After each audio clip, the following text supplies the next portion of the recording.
শারদীয় দুর্গা উৎসব ত্রিপুরার জাতি জনজাতি সবার কাছেই আবেগের উৎসব।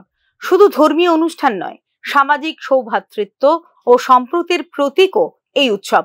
দুর্গা উৎসবে জনজাতি অধ্যুষিত এলাকাগুলোতে গিয়ে সেই বার্তায় পুনরুজ্জীবিত করলেন মুখ্যমন্ত্রী ডক্টর মানিক সাহা।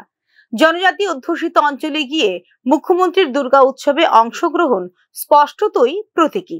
জাতি জনজাতি এমনকি অন্যান্য ধর্মাবলম্বী সবাই মিলে একই উৎসবের আনন্দ ভাগাভাগি করতে পারে বলে বার্তা দিয়েছেন মুখ্যমন্ত্রী। স্বাভাবিকভাবেই সাম্প্রদায়িক মিলনের পথকে জোরদার করছে মুখ্যমন্ত্রীর এই পদক্ষেপ।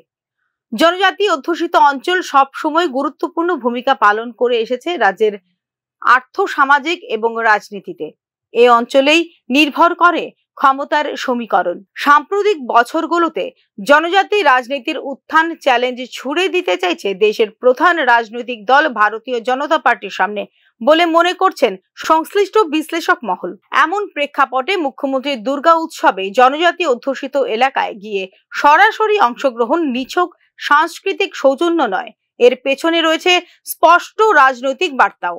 শারদ উৎসবকে কেন্দ্র করে শান্তি, সম্প্রীতি ও সৌভ্রাতৃত্ব নিয়ে মুখ্যমন্ত্রীর এই বার্তা সামাজিক রাজনৈতিক সমীকরণে গুরুত্বপূর্ণ প্রভাব ফেলবে বলে মনে করছেন বিশ্লেষক মহল। যেখানে আসন্ন ত্রিপুরা উপজাতি স্বশাসিত জেলা পরিষদের নির্বাচনের সুফল পেতে পারে ভারতীয় জনতা পার্টি।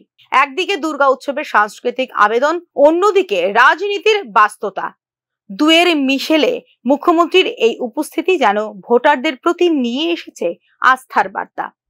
জনজাতি অধ্যুষিত এলাকায় হিন্দু আদিবাসী সংস্কৃতির মিলন বিন্দু তৈরি করে রাজনৈতিক সেতু বন্ধনের প্রচেষ্টা বিজেপির দীর্ঘমেয়াদী কৌশল হিসেবেই ব্যাখ্যা করছেন সংশ্লিষ্ট বিশ্লেষক মহল।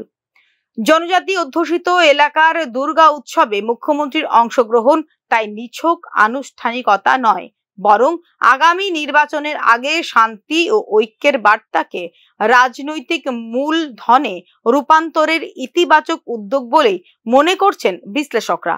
Bureau report, news now.